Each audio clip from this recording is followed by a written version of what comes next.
సార్వత్రిక ఎన్నికల నేపథ్యంలో కాంగ్రెస్ మేనిఫెస్టోను విడుదల చేసింది. పార్టీ జాతీయ అధ్యక్షుడు ఖర్గే, ముఖ్య నేతలు సోనియా గాంధీ, రాహుల్ గాంధీ తదితరులు న్యాయపత్ర పేరుతో ఢిల్లీలో మేనిఫెస్టోని ప్రకటించారు. ఉద్యోగాల కల్పన, సంపద సృష్టి, సంక్షేమ సూత్రాలపై మేనిఫెస్టో రూపొందించారు. బీజేపీ మేనిఫెస్టోలో 2% అదానీ వంటి వారు కోరుకున్న ఉంటాయని విమర్శించారు కాంగ్రెస్ అగ్రనేత రాహుల్ గాంధీ. స్పోర్ట్స్ లో మ్యాచ్ రిగ్గింగ్ మాదిరిగానే ఇప్పుడు ఎన్నికలున్నాయన్నారు. బీజేపీ చేతిలో ఉన్న సిబిఐ, ఈడీ, ఐటీతో నేతలను బెదిరించి బీజేపీలో చేర్చుకుంటున్నారని ఆరోపించారు. అంతేకాదు నిధులు కూడా సమకూర్చుకుంటున్నారని మండిపడ్డారు. వాజ్పేయి హయాంలో ఇండియా షైరింగ్ అంటూ ఓదరగొట్టిన తరువాత ఎలాంటి ఫలితాలు వచ్చాయో ఇప్పుడు అవే ఫలితాలు వస్తాయన్నారు రాహుల్ గాంధీ. नरेंद्र मोदी जी ने जैसे अदानी जी की मोनोपोली है पोर्ट्स पर, इंफ्रास्ट्रक्चर पर, डिफेंस में, वैसे नरेंद्र मोदी जी ने पॉलिटिकल फाइनेंस की मोनोपोली बनाई है. कैसे बनाई है? ED, CBI, income tax department का प्रयोग करके. अगर आप बॉन्ड स्कीम्स को देखें तो उसमें साफ दिख जाता है कि नरेंद्र मोदी जी ने, बीजेपी ने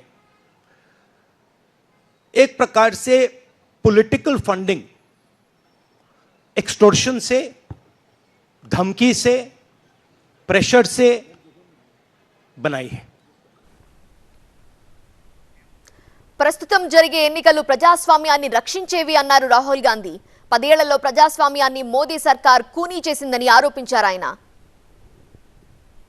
बहुत जरूरी है कि जनता इस बात को समझे कि यह नॉर्मल चुनाव नहीं है, यह लोकतंत्र को बचाने का, संविधान को बचाने का चुनाव है और इसको लड़ना और जीतना बहुत जरूरी है. यह चुनाव 2-3%, 5% और बाकी हिंदुस्तान के बीच में चुनाव है.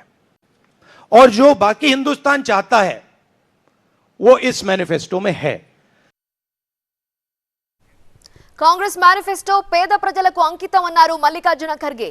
రాహుల్ గాంధీ చేపట్టిన భారత్ జోడో న్యాయ యాత్రలో అందిస్తామన్న 5 న్యాయాలు, 25 గ్యారెంటీలు ఇందులో ఉన్నాయన్నారు.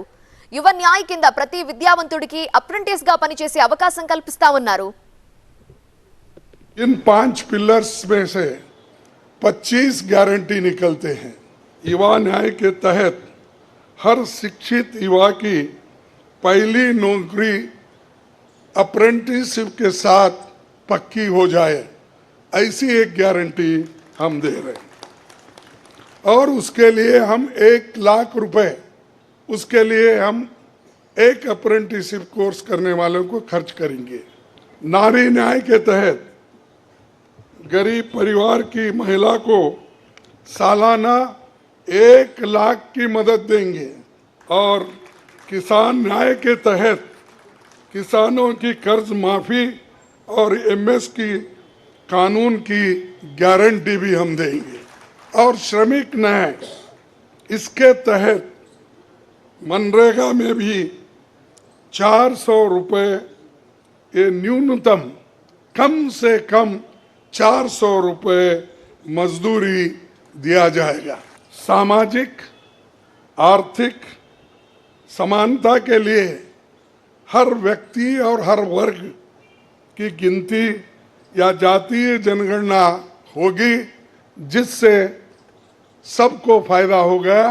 या किसी के फॉर्म में, किसी के अगेंस्ट में ये नहीं है कि हालात को समझने के लिए ये जातीय जनगणना करेंगे.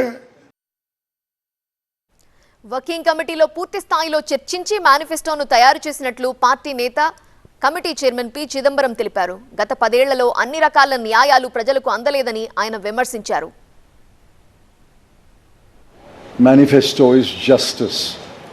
Every aspect of justice has been threatened, weakened, diminished, and in some cases denied in the last 10 years. The overall theme of the Congress manifesto is 3 powerful words: work, wealth, and welfare. And over a 10-year period, Dr. Manmohan Singh's government delivered 7.5% growth. Even the futile attempt by the BJP government to revise the figures made it 6.7%. But over the last 10 years, the average growth is only 5.8, and if you count the year that ended on 31st March, given the inflated figures, it will still be 5.9. The Modi government is a government of the rich, by the rich, and for the rich. This government is driven only by the interests of the top 1% of this country. But we have to look at the bottom 50%.